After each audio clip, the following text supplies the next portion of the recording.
Hey, hey, hey, hey, hello. Wow. So this is going to be a lot of fun tonight. Tonight we are delving deep. Tonight we are really getting into the root of why we pick the right partners and how we're going to get out of that loop. I'm going to tell you how I finally got into a relationship where I don't worry at all whether or not my partner is devoted, and I'm not constantly preoccupied with my relationship, which means my mind is free to pursue everything that makes me happy. Hey Kent, how are you? Good to see you. Long time no see, Kent. Wow. So what I want to do is, I want to get you into the space where I am. Hi, good to see you people popping on. We're going to talk about what it takes to get into the right relationship, how I got there myself. I'm going to get super deep. I'm going to get really open about my own journey because I want you to understand I get it. I really get it. Hey Sandra, how are you? It's good to see you on. Hi, how you doing? Wow, this is a lot of fun. We got people coming on. So where I am right now is going on 12 years in a relationship, married, happy, haven't had a fight in 3 years. One of the things that I say to people is if you're picking the wrong partner, it doesn't matter how hard you try, you're never going to fix it. Every day he kisses me, every day he holds me, every day he tells me I love you. And I am fully free to find myself, to develop myself, to find that inner passion that's inside of me and really bring it out to light, which is something I've been working on for the past 3 years. And I want you to understand that when you get into that relationship that absolutely frees you, you are free. So what we're going to do right now is talk about the two different types and what pulls you in, what has you making those mistakes, so that you go eyes wide open and you stop doing that. So, my journey, years of bullshit, years of picking the wrong people, years of a pattern. So there's two different types. There's guys who are selfish short-term thinkers, and there's men who are long-term generous thinkers. And the mistake that I was making is I kept choosing guys, and I kept wanting them to be men. And I wasn't cluing in to the signs that was telling me that this was a selfish short-term thinker, and this wasn't the kind of person that I could actually have like a really loving, devoted relationship with. So I'm going to get really honest with you guys. I'm going to tell you one of my experiences with one of my exes, and you can take this and you can pretty much apply it across the board. So about 20 years ago, I lived in Mexico, and I was in a club. I was kind of new to the club scene because I've always sort of been a slow developer, ask my mom. And I'm in this club. It's like one of those house techno clubs. Music is going, the lights are going, and I see off in the corner the glow sticks. And I'd never seen somebody dance with glow sticks before. And it was good. And it was interesting, and there was like a lot of movement going on, and it was super smooth. And I'm one of those people that movement really draws me in. Like, I'm going to tell you, the moment where I went from light to love with my husband was the moment I walked behind him and I watched that man walk. And I saw a swagger and confidence that I didn't know was inside of him. So there's something to me super attractive about movement, and I really think it's because I just really am super animal. And I'm really in touch with that animal part of me, and I'm really aware of my animal instincts. And most of our communications are nonverbal. Hey, Deanna, good to see you in. Hey, Terry, good to see you. Hi. Send me some hearts, send me some likes. Let's see you out there. So there I am in the club. I see these glow sticks moving around, and I'm enthralled because they're moving well. And I look around a little bit. I don't see them anymore. Next thing I know, there's the guy beside me tapping my shoulders. And he goes, "My friend told me you're watching me." And it was an unusual approach for me. He didn't ask me my name. He didn't demand anything from me. He actually went into a conversation. And I was already interested. And now he became interesting without, trying to pull too much from me. And so he pursued me, and then a little bit of attention, a little bit of time, a little bit of this and that, like just, not this and that, but just plugging in, listening. And it didn't take long, and I fell for him. And the pattern for me was it not taking long, taking a little bit of attention to gain my attention. And next thing I know, if this person was interesting enough, handsome enough, I'm all in. And I'm ignoring red flags, and I'm blowing up little things. So we met in Mexico City. He was American. I'm Canadian. Our trips there were coming to an end. He goes back home. I go back home. We stay in touch. He's in college. And I ignore the fact that he has this female friend that he's in contact with a lot. I ignore the fact that when he comes to visit me, he buys her a gift. And I keep telling myself, I'm not going to be one of those jealous people. I'm going to be more mature than that. And so I stay in this relationship, and I'm overlooking things. And he's coming to visit me. I'm going to visit him. And so for me, that's kind of enough. I go visit him. He'd take me out to dinner. Of course, when he came to visit me, I take him out to dinner. So there was like some equity going on in there. But for me, I was taking little things he was saying and turning them into big deals. So, I had a sofa bed in my little one-room apartment. And he'd say, well, I'm the one who's going to have to pay for the chiropractor. And I would turn that into the big pie in the sky scenario. We're going to be together forever. Even though that wasn't something he was saying, I would take those little things. Hey, Jessica, how are you? Good to see you. I would take those little things and I blow them into bigger things. And so I went to go visit him. He's at work. I'm home alone. I do a little bit of research. I find him online, and I find him chatting with girls. And I confront him with this, and he plays it down. So I go home. I find out again he's chatting with girls, and I confront him with this, and this is pretty much the end of the relationship. And then we get back together again, because again, that was my pattern. It was, always holding on for too long. Hey, Jessica. Hey, Daryl, nice to see you. And so it wasn't until he finally confessed to me that the reason why he dated me in the first place, happy faces, thank you, that the reason why he dated me in the first place was because he wanted to make his female friend that he was seeing in college jealous.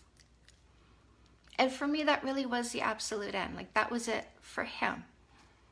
But I got into another relationship with a guy who was, again, having female friends that I was saying, you know what, I'm not going to react to this. I'm not going to be jealous about this. I'm not going to be that girl that's so controlling.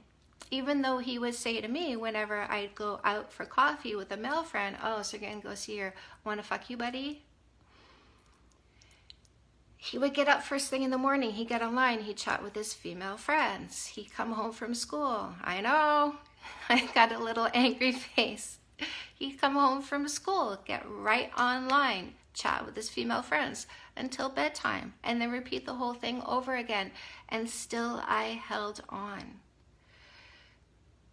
Because in these relationships, it was never about me. Yeah, sure, I fought for what I wanted, but I never made myself a priority. So I would have fights about what it was that I wanted from the relationship, but I wasn't demanding it with my actions. And so I had to come to a point where I had to be done with it all. And that was really the moment where I had dated a guy and we had done the off and on thing, of course, still having casual sex in between. Hey, Valerie, nice to see you. Good. Oh, we got some hearts. Thank you. How you doing? Hey, Jen. Jen, good to see you. Hi. So what we're talking about today is just going through the whole patterns over and over again of picking the partner that isn't devoted, picking the partner that isn't plugged in, picking the partner that's got eyes on other people, and stopping that finally. And I dated a guy, and he had these female friends, and then we broke up, we got back together, and he even said to me, when he met a girl doing the same activity that I met him doing, when he met a girl doing that activity 2 weeks after he met me, he literally said to me, if I had met her first, I would be with her. And I stayed. And so that one got me pregnant right before leaving for Colorado. And it was hard to do what I had to do. It was hard to go through everything that I went through with him. Hi. Oh, so are you guys having an issue hearing me? Can you guys hear me? Is that like, how's the image? Can I get some feedback? What's the image like? What's the sound quality like? Let me know what your experience is, because Valerie is saying the streaming isn't great for me. May not be able to hear you. Sandra, was that a yes? Is the quality, is the streaming okay? Is the sound quality okay? It freezes. Okay. So what you guys tell me, should I keep going or should I, figure out, stop it right now? Sandra, thank you. Ah, happy faces. Thumbs up. Okay, well, let me see. Can everybody hear? Okay, keep going. All right, I'm gonna keep going. So, he's in Colorado. I'm here in Kitchener. Hi, Kelly, nice to see you. Nice. I'm in Kitchener, he's in Colorado.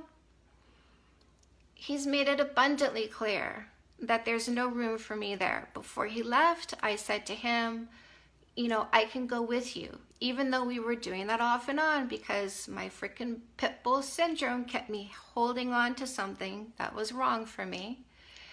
And so there he is in Colorado, keeping in contact with me, keeping tabs on me, making sure he's still knowing what's going on in my life.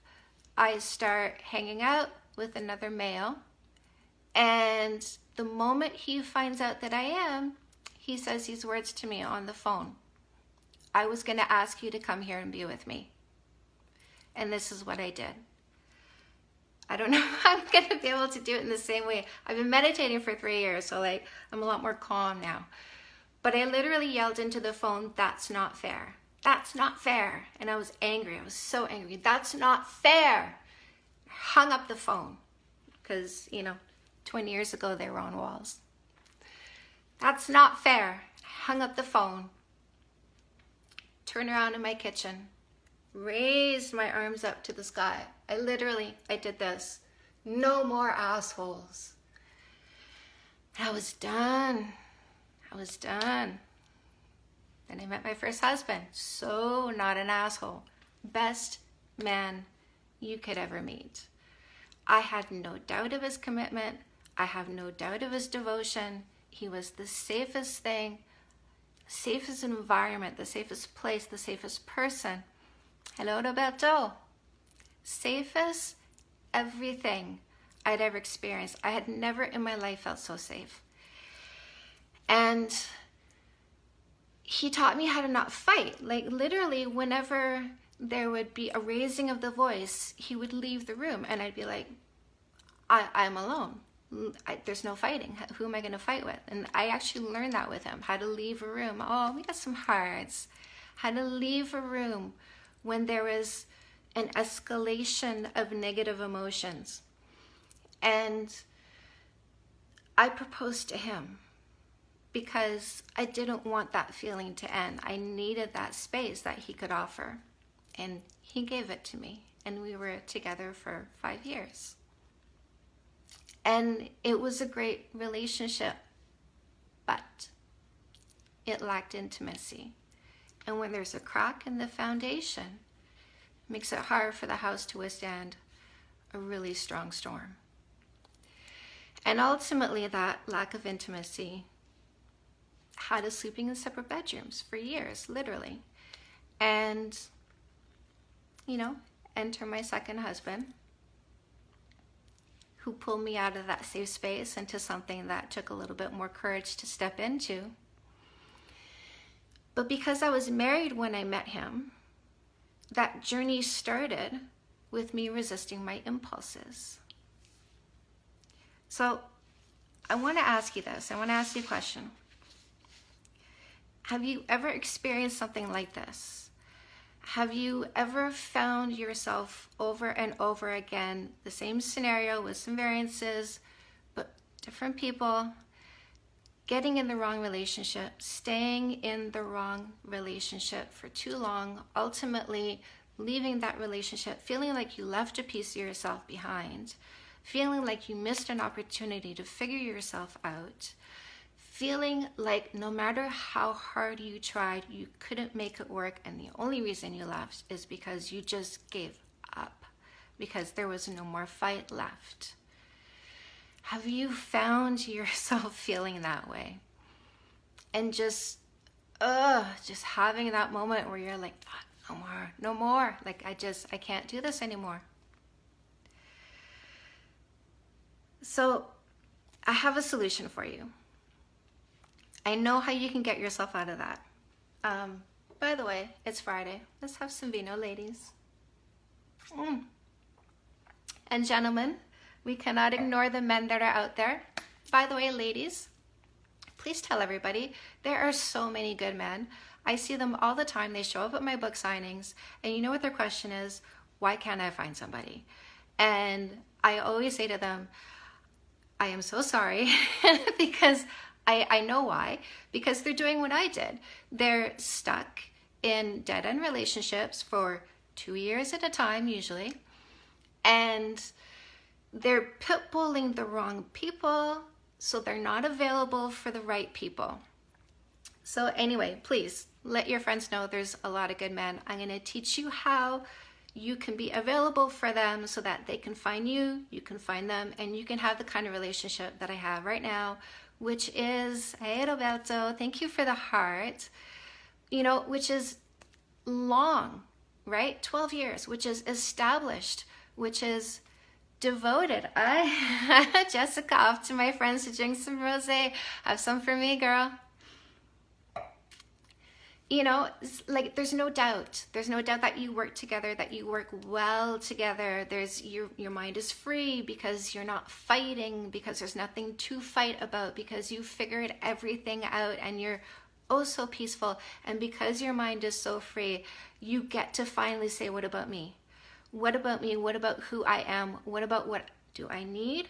What about what I want? What about what's going to make me feel absolutely satisfied in life? David Lopez, nice to see you. Oh, nice. Thank you for the hearts. So there's 3 parts to making sure that you're no longer staying in the wrong relationships and you're finally going to get into the right relationship. So the first part is know yourself. So know the 3 parts of you. There are 3 parts of you. You're not just this mono thing going on.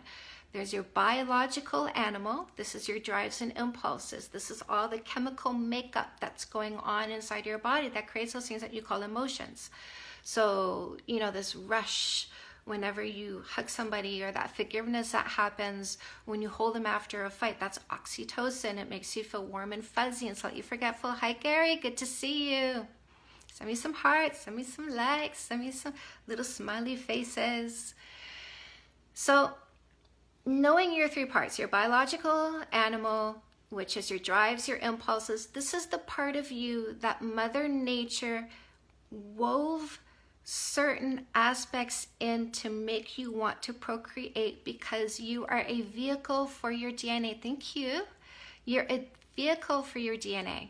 Your DNA is using this physical body to create more of itself so it can continue to evolve and remain on this planet.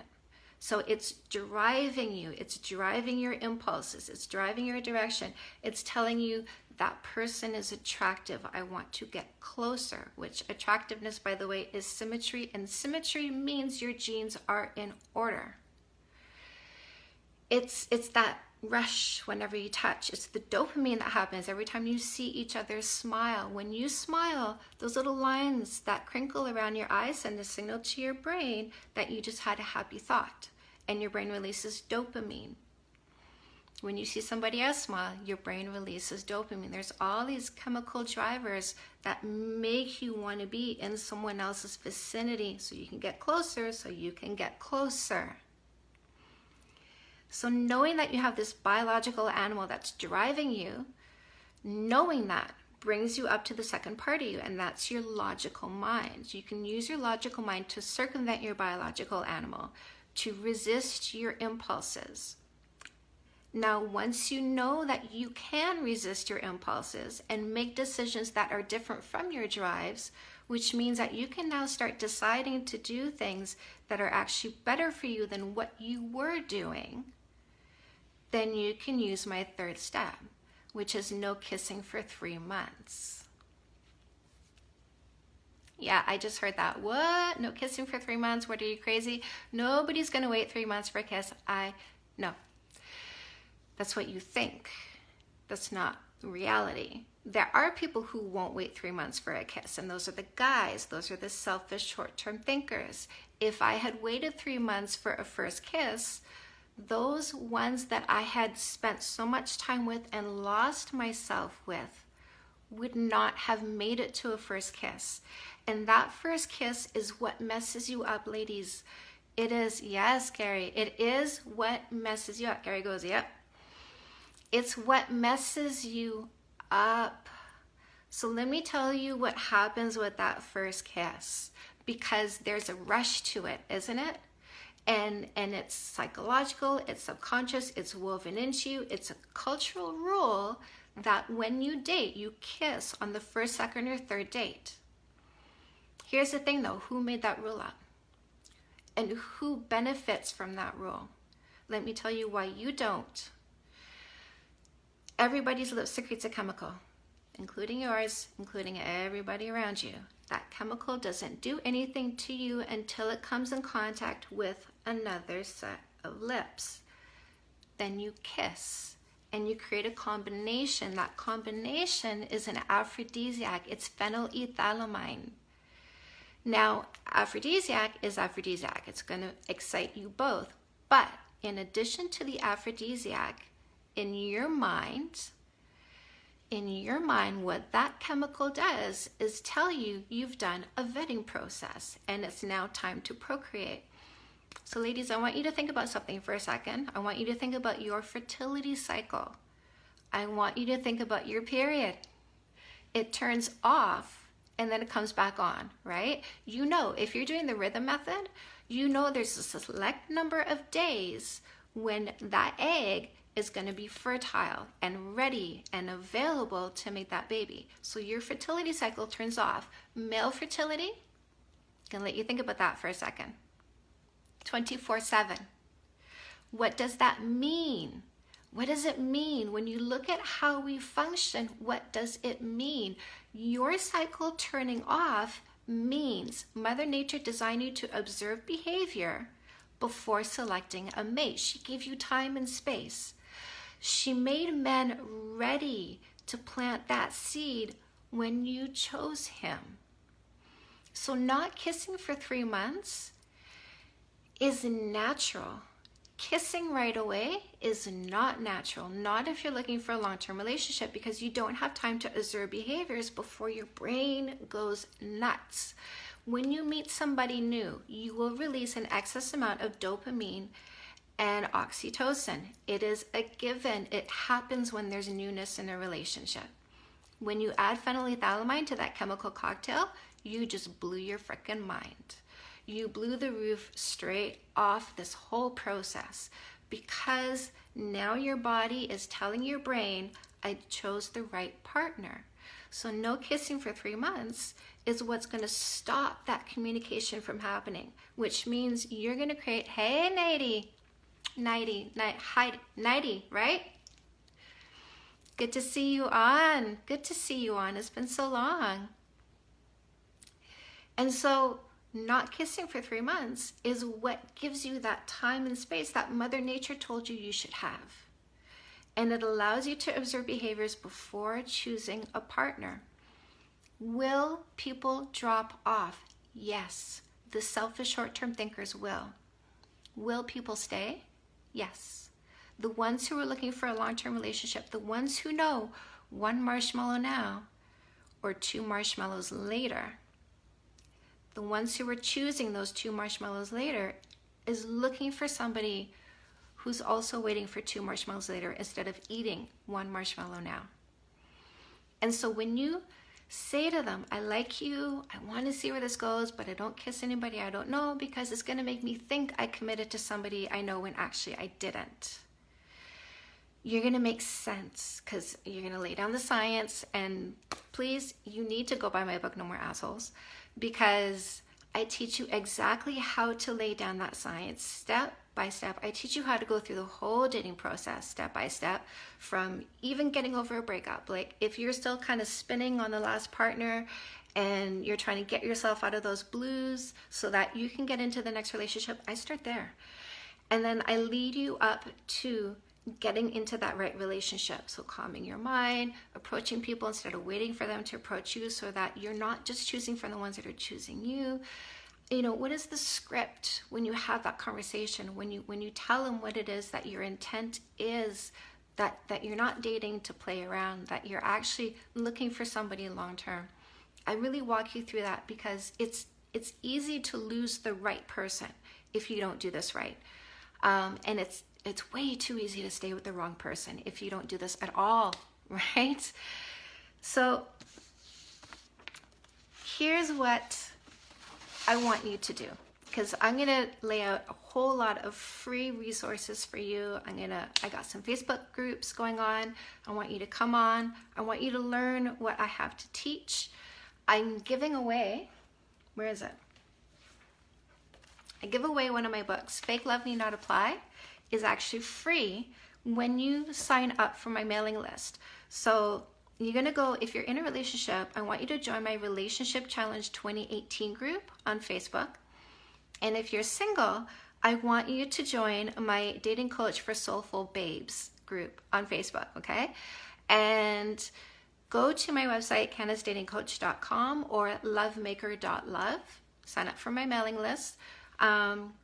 Join my mailing list. You're going to find out about freebies, about offers. You're going to get Fake Love Need Not Apply for free. And just start leaning in, because I believe in karma. And I get all these emails of women who tell me that they feel empowered, that they're really taking control. They've stopped seeing somebody that wasn't giving them the time of the day unless he was horny. And they're finding the right people, which makes me really happy. And I want you to be part of that process. I really do. Hey, Kyle. So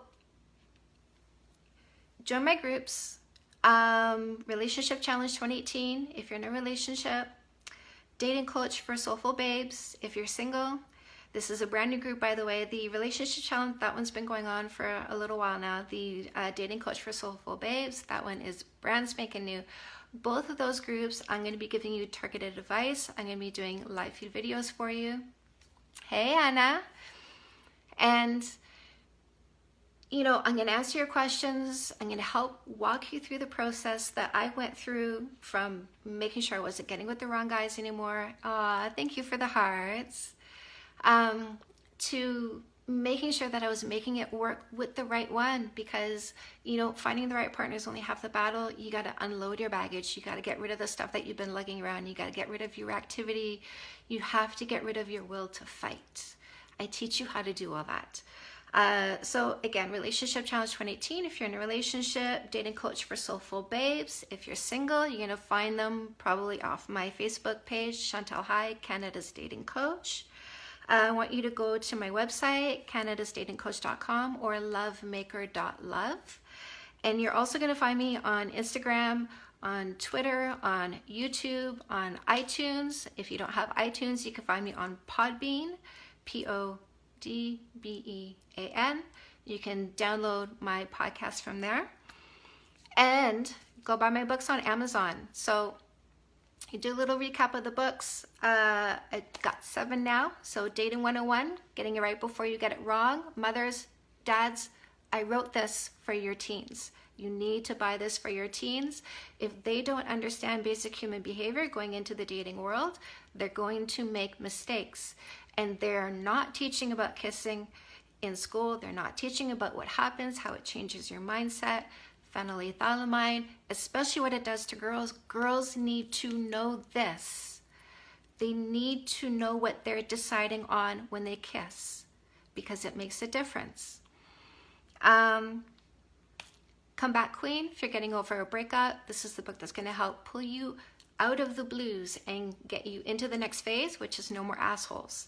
And that is the vetting process. That's making sure that when you're out there and you're dating, you're going to choose the right partner, which brings you into after the first kiss. And this is getting that first year right, because if you're not laying the right foundation, again, it's so easy to lose the wrong person. But you're going to bring reactivity, you're going to bring baggage. If you have deeper issues to resolve and you're fighting, Fix That Shit is the toolkit. It gets you, when you're with the right partner, but fighting and you have that feeling, he makes you laugh, but pisses you off. And you're just like, it could be so good. You have this soulful feeling. It could be so good if we could just clear the static. So Fix That Shit is the book that's going to help you clear the static. And then Say Yes to Goodness is just, it's like your chicken soup for the soul. It's from my soul to yours. And it's a 10-step guide on really just, pushing away the obstacles to your happiness. So I'm going to finish up now. If you have any questions, email me. You can find me on Facebook, CandaceDatingCoach.com or lovemaker.love. Go to my contact page. I love hearing from you. I love, love, love getting your messages. If you've read any of my books, please go leave a review, because I literally sold thousands of books last year. I want those reviews. I want to see your feedback up on Amazon. Because if you learn something from my books, if they helped you, if they got you moving forward out of one place into the next, and you're feeling good about that, let people know, because we follow what people are doing. So let people know, share that love, really, really spread it out. Share this video if it worked out, which I'm not sure if it did. I was told that it was doing some stopping. And I just want to finish with some love. Just want to send you some love and tell you that I'm super happy that you were here tonight. Night, guys.